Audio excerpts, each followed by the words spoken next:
दोस्तों, अंग्रेज भारत के समस्त शूद्रों के लिए कैसे भाग्य विधाता साबित हुए, आइए इस वीडियो में जानते हैं। जब अंग्रेजों ने रेलवे लाइन पूरे देश में बिछाना शुरू किया तो ब्राह्मणों ने हिंदू समाज को भड़काकर उसका जबरदस्त विरोध किया था, यह कहकर कि अंग्रेज धरती माता को लोहे से बांध रहे हैं, अधर्म हो जाएगा, महामारी फैल जाएगी, कोई नहीं बचेगा। कई जगहों पर दिन में लाइन बिछाई जाती थी और रात को उखड़वा दी जाती थी। कहीं कहीं तो धार्मिक भावना भड़काकर देवी देवता की मूर्ति स्थापित कर लाइन उखाड़कर रातों रात मंदिर बनवा देते थे। यदि आपको इसका आज भी प्रमाण देखना है तो गाजीपुर जिले में दिल्ली कोलकाता रूट पर दिलदार नगर जंक्शन स्टेशन पर उखाड़ी लाइन पर ही शायर माई का रातों रात मंदिर बनवा दिया था। अंधविश्वासी जनता के जबरदस्त विरोध के कारण अंग्रेज मंदिर नहीं हटावा पाए थे, इसलिए ट्रैक को उन्हें मोड़ना पड़ा। आज भी दो ट्रैक के बीचों बीच यह मंदिर मौजूद है। ब्राह्मणों ने रेलवे का विरोध इसलिए किया था कि हम लोग शूद्र के साथ नहीं बैठ सकते हैं, पृथ्वी पर अधर्म हो जाएगा। हम लोगों के लिए अलग बोगी, नहीं तो डब्बे में ही अलग से ऊंची सीट ब्राह्मणों के लिए बनाना पड़ेगा, तभी हिंदू धर्म की पवित्रता बनी रहेगी।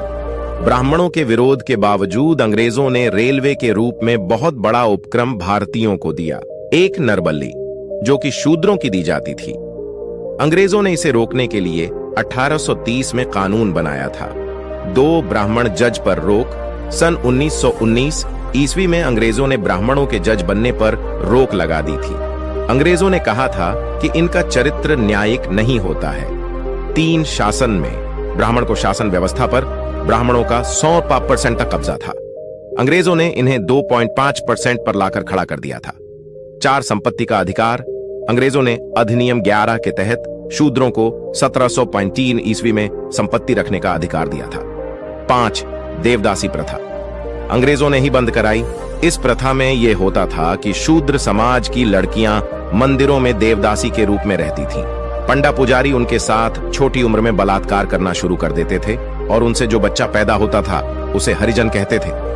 6 नववधू शुद्धिकरण प्रथा। सन 1819 से पहले किसी शूद्र की शादी होती थी तो ब्राह्मण उसका शुद्धिकरण करने के लिए नववधू को 3 दिन अपने पास रखते थे, उसके उपरांत उसको घर भेजते थे। इस प्रथा को अंग्रेजों ने 1819 ईस्वी में बंद करवाया। 7 चरक पूजा अंग्रेजों ने 1868 ईस्वी में बंद कराई। इसमें यह होता था कि कोई पुल या भवन बनने पर शूद्रों की बलि दी जाती थी। 8 गंगा दान प्रथा। शूद्रों के पहले लड़के को ब्राह्मण गंगा में दान करवा दिया करते थे, क्योंकि वह जानते थे कि पहला बच्चा हृष्ट पुष्ट होता है, इसीलिए उसको गंगा में दान करवा दिया करते थे। अंग्रेजों ने इस प्रथा को रोकने के लिए 1835 में एक कानून बनाया था। 9 कुर्सी का अधिकार शूद्रों को अंग्रेजों ने 1835 ईस्वी में कुर्सी पर बैठने का अधिकार दिया था। इससे पहले शूद्र कुर्सी पर नहीं बैठ सकते थे। 10 शिक्षा का अधिकार अंग्रेजों ने सबके लिए शिक्षा का दरवाजा खोले। पहले शूद्र जातियों, आज की ओबीसी, एससी, एसटी व सभी वर्ण की महिलाओं को पढ़ने का अधिकार नहीं था। 11 सरकारी सेवाओं में प्रतिनिधित्व। अंग्रेजों ने शूद्र वर्ण की जातियों को सरकारी सेवाओं में गवर्नमेंट ऑफ इंडिया एक्ट के माध्यम से प्रतिनिधित्व देने की व्यवस्था किया।